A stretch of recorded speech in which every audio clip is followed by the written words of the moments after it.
Hello SSC 2027 এবং 28 batch এবং তোমরা যারা আগামীতে ক্লাস 9 উঠবা তোমাদের সবাইকে জানাই আজকে এই ভিডিওতে স্বাগতম।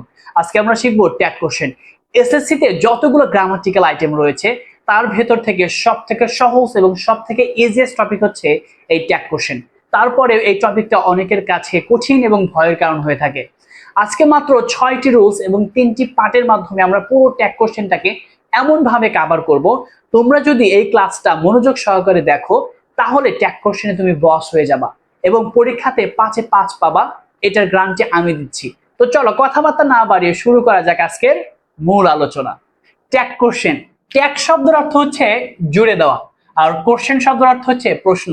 ট্যাগ কোশ্চেন শব্দের অর্থ হচ্ছে জুড়ে দেওয়া প্রশ্ন অথবা জুড়ন প্রশ্ন। আচ্ছা, ডেফিনিশন, সংজ্ঞাতে বলা হচ্ছে যে বক্তা তার বক্তব্য সম্পর্কে শ্রোতা, যারা শ্রোতা থাকবে এই শ্রোতার মতামত যাচাইয়ের জন্য বক্তব্য শেষে যে ছোট ছোট প্রশ্ন জুড়ে দেয় তাকেই ট্যাগ কোশ্চেন বলে। আবারও বলে দিচ্ছি যে বক্তা তার বক্তব্য সম্পর্কে শ্রোতার মতামত যাচাইয়ের জন্য যে ছোট ছোট প্রশ্ন জুড়ে দেয় তাকে কি বলা হয়? ট্যাগ কোশ্চেন বলা হয়। ঠিক আছে? আচ্ছা, রুলস নাম্বার 1, আমরা 1 নম্বর রুলস দেখবো। এই 1 নম্বর রুলসটা শেখার পর আমরা এখান থেকে 3 থেকে 4টা বিষয় আমাদের মাথায় রাখলে আমাদের কাছে কিন্তু পুরো ট্যাগ কোশ্চেনটা একদম পানির মতো সহজ হয়ে যাবে ইনশাআল্লাহ। তো দেখেন, 1 নম্বর রুলসে বলা হচ্ছে যে ট্যাগ কোশ্চেন, এই ট্যাগ কোশ্চেনটাকে হচ্ছে বেসিক্যালি দুইটা ভাগে ভাগ করা হয়েছে। একটা হচ্ছে কি অ্যাফার্মেটিভ আর একটা হচ্ছে কি নেগেটিভ। তার মানে কি ট্যাগ কোশ্চেন কয় প্রকার? ট্যাগ কোশ্চেন হচ্ছে কি অ্যাফার্মেটিভ আর একটা হচ্ছে কি নেগেটিভ। এখন এই ট্যাগ কোশ্চেনটা বোঝার আগে আমাদের আরো একটা বিষয় মাথায় রাখতে হবে, সেটা হচ্ছে কি ট্যাগ কোশ্চেনের আগে করার সময় অবশ্যই পূর্বে একটা কি থাকবে? সেন্টেন্স অথবা কি থাকবে? স্টেটমেন্ট। সেন্টেন্স অথবা স্টেটমেন্ট। দেখেন তো বলা হচ্ছে একটা সেন্টেন্স অথবা কি থাকবে? একটা স্টেটমেন্ট থাকবে। থাকার পরে এই সেন্টেন্স অথবা স্টেটমেন্টের পরে একটা কি থাকবে? একটা কমা থাকবে। কি থাকবে? কমা থাকবে। এবং কমার পরে একটা ফাঁকা ঘর থাকবে, ফাঁকা জায়গা থাকবে, এরকম ফিল ইন দ্য গ্যাপের মতো। হ্যাঁ, এখন এইখানে হচ্ছে আমাদের বেসিক্যালি হচ্ছে ট্যাগ কোশ্চেনটা বসাতে হবে। প্রশ্নে হুবহু এরকমই থাকবে, একটা পূর্বে একটা সেন্টেন্স অথবা স্টেটমেন্ট থাকবে, তারপর একটা কমা দেওয়া থাকবে, তারপর একটা ফাঁকা জায়গা থাকবে। আমাদের কি করতে হবে? ওই ফাঁকা জায়গাতে হচ্ছে আমাদের যেটা বসাবো ওটাই হচ্ছে কি হবে? Tag question.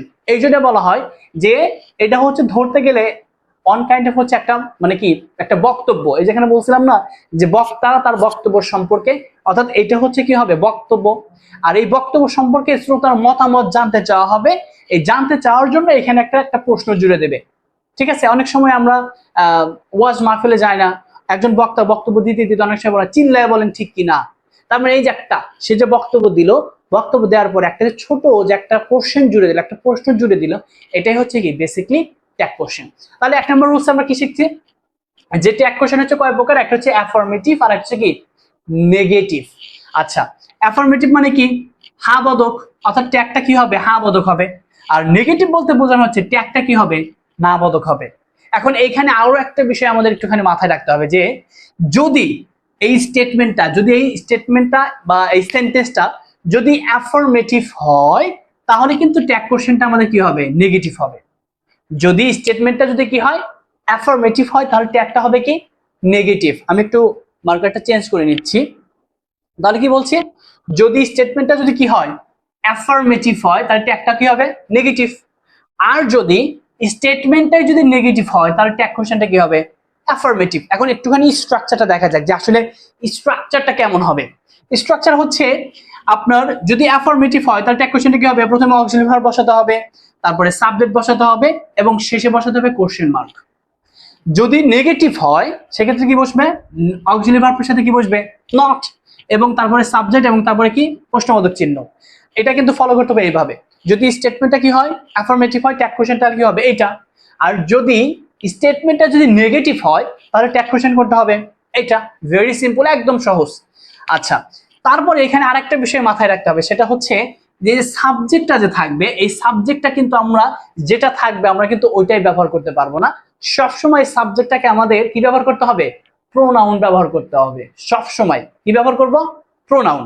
ঠিক আছে? আচ্ছা, তাহলে একটুখানি দেখা যাক, আমরা একটুখানি উদাহরণের মাধ্যমে বিষয়টা ক্লিয়ার হই। হ্যাঁ, বলা হচ্ছে Tumpa is a regular student. Tumpa is a regular student. আর সব থেকে বড় কথা হচ্ছে এখানে আমাদের 3টা বিষয় মাথায় রাখতে হবে। কয়টা বিষয়? 3টা। 1 নম্বর হচ্ছে স্টেটমেন্টটা কি? অ্যাফার্মেটিভ নাকি নেগেটিভ, একটা বিষয়। 2 নাম্বার হচ্ছে যে এই বাক্যের ভিতরে অক্সিলারি ভার্ব আছে কিনা। 3 নাম্বার হচ্ছে আমাদের সাবজেক্টটা কি বসাতে হবে, প্রোনাউন বসাতে হবে। 3টা বিষয়। তাহলে একটু দেখা যাক যে Tumpa is a regular student. Tumpa হচ্ছে একজন কি নিয়মিত ছাত্রী। তাহলে দেখো এখানে সাবজেক্ট আছে টুম্পা, এখন সাবজেক্ট পেয়েছি, এখানে একটা অক্সিলারি ভার্ব পেয়েছি, এবং পুরো স্টেটমেন্টটা কি অ্যাফার্মেটিভ নাকি নেগেটিভ। ফার্স্ট, পুরো স্টেটমেন্টটা কি অ্যাফার্মেটিভ নাকি নেগেটিভ? অ্যাফার্মেটিভ। এই বাক্যে কি অক্সিলারি ভার্ব আছে? আছে। এই বাক্যে কি সাবজেক্ট আছে? আছে। আর কোনো কিছু লাগে ট্যাগ কোশ্চেন করতে? না। আমাদের এখানে কি কি লাগছে? অক্সিলারি ভার্ব, সাবজেক্ট, আর কিছু লাগছে না। এই 3টা বিষয় মাথায় রাখলে তোমার কাছে পুরো ট্যাগ কোশ্চেন একদম পানির মতো সহজ। ঠিক আছে, তাহলে দেখো, তাহলে এখানে অক্সিলারি ভার্ব আছে, তাহলে আমার কি করতে হবে, যেহেতু পুরো স্টেটমেন্টটা কি অ্যাফার্মেটিভ, তাহলে ট্যাগ কোশ্চেন করতে হবে কি নেগেটিভ। নেগেটিভ করার সময় কি করতে হবে, অক্সিলারি ভার্বের সাথে নট, তাহলে কি হবে ইজ আছে, ইজ এর সাথে কি বসবে, এই যে এন অ্যাপোস্ট্রফি টি। আমাদের কিন্তু আরেকটা বিষয় মনে রাখতে হবে যে আমরা যখন ট্যাগ কোশ্চেন করতে যাব আমরা কিন্তু কখনোই লং ফর্ম বসাতে পারবো না, আমাদের সব সময় শর্ট ফর্ম বসাতে হবে। অর্থাৎ অক্সিলারি ভার্বের সাথে এন অ্যাপোস্ট্রফি কি বসাতে হবে, টি বসাতে হবে, তাহলে সেটা কি হয়ে যাবে, নেগেটিভ হয়ে যাবে, শর্ট ফর্ম। ঠিক আছে, তাহলে দেখো ইজেন্ট আর সাবজেক্টে কি আছে টুম্পা, স্ত্রী নাকি পুরুষ? স্ত্রী। যদি স্ত্রী হয় সেক্ষেত্রে আমরা কি বসাই, শি, তাহলে কি হবে ইজেন্ট শি, এবং শেষে কি দিতে হবে, প্রশ্নবোধক চিহ্ন। ঠিক আছে, পরবর্তী নাম্বার বি বলা হচ্ছে Raju can't swim. Raju can't swim, Raju কি করতে পারে না, রাজু সাঁতার কাটতে পারে না। রাজু কি করতে পারে না, সাঁতার কাটতে পারে না। তাহলে প্রথম প্রশ্ন, সেন্টেন্সটা কি অ্যাফার্মেটিভ নাকি নেগেটিভ? সেন্টেন্সটা অ্যাফার্মেটিভ নাকি নেগেটিভ? সেন্টেন্সটা কি নেগেটিভ। তাহলে যদি নেগেটিভ হয় এ বাক্যে কি অক্সিলারি ভার্ব আছে? আছে, যে ক্যান্ট। বাক্যে কি সাবজেক্ট আছে? সাবজেক্ট আছে, রাজু। তাহলে এখন আমরা করি, তাহলে কি সেন্টেন্সটা যদি নেগেটিভ তাহলে ট্যাগ কোশ্চেনটা কি হবে, অ্যাফার্মেটিভ করতে হবে। যেহেতু স্টেটমেন্টটা বা সেন্টেন্সটা কি নেগেটিভ, তাহলে ট্যাগ কোশ্চেনটা কি হবে, অ্যাফার্মেটিভ। তাহলে কি বসবে, প্রথমে অক্সিলারি ভার্ব বসবে, তারপরে সাবজেক্ট, তারপরে কি প্রশ্নবোধক চিহ্ন। তাহলে দেখো আমাদের অক্সিলারি ভার্ব আছে, কি হবে ক্যান। তাহলে ক্যানের শুধুমাত্র নেগেটিভ ফর্মটা আমরা বাদ দিয়ে দেবো, তাহলে কি হবে ক্যান, ক্যান বসে ফেললাম। হ্যাঁ, আচ্ছা, এরপরে কি রাজু, রাজু কি স্ত্রী নাকি পুরুষ? পুরুষ। যদি পুরুষ হয় তাহলে আমাদের অক্সিলারি ভার্ব হিসেবে কি নিতে হবে, অর্থাৎ সাবজেক্ট হিসেবে কি নিতে হবে, প্রোনাউন হিসেবে কি বসবে, হি। তাহলে কি হবে ক্যান হি, আর এই যে প্রশ্নবোধক চিহ্ন। তাহলে কি দাঁড়ালো, রাজু ক্যান্ট সুইম, রাজু সাঁতার কাটতে পারে না, ক্যান হি, সে কি পারে, তার মানে এটাই। তারপরে দেখেন সি নাম্বারে বলা হচ্ছে I could solve the some. I could solve the some. First প্রশ্ন কি করতে হবে, সেন্টেন্সটা কি অ্যাফার্মেটিভ নাকি নেগেটিভ? অ্যাফার্মেটিভ নাকি নেগেটিভ? অ্যাফার্মেটিভ। আচ্ছা, এখানে কি অক্সিলারি ভার্ব আছে কি নাই? অক্সিলারি ভার্ব আছে, সেটা হচ্ছে কি কুড। এখন দেখো তো এই বাক্যে কি সাবজেক্ট আছে কি নাই? আছে। সাবজেক্ট কি আছে, আই। আই নিজেই একটা প্রোনাউন, তাহলে কি আমাদের চেঞ্জ করতে হবে? না, চেঞ্জ করার কোনো দরকার নাই। তাহলে বলো তো এখন ট্যাগ কোশ্চেনটা কি হবে, ট্যাগ কোশ্চেনটা কি হবে? তাহলে কি হবে, প্রথমে কি বসাও, কুড। ঠিক আছে, কি হয়, কুড, কুড আমরা বসায় ফেললাম।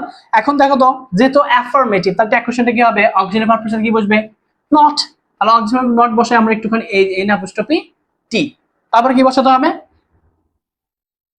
সাবজেক্ট। সাবজেক্ট কি আছে, এই যে আই, এবং শেষে কি প্রশ্নবোধক চিহ্ন। তাহলে কি দাঁড়ালো, আই কুড সলভ দ্য সাম, কি হবে কুডেন্ট আই, কুডেন্ট আই। বুঝতে পেরেছো? আচ্ছা।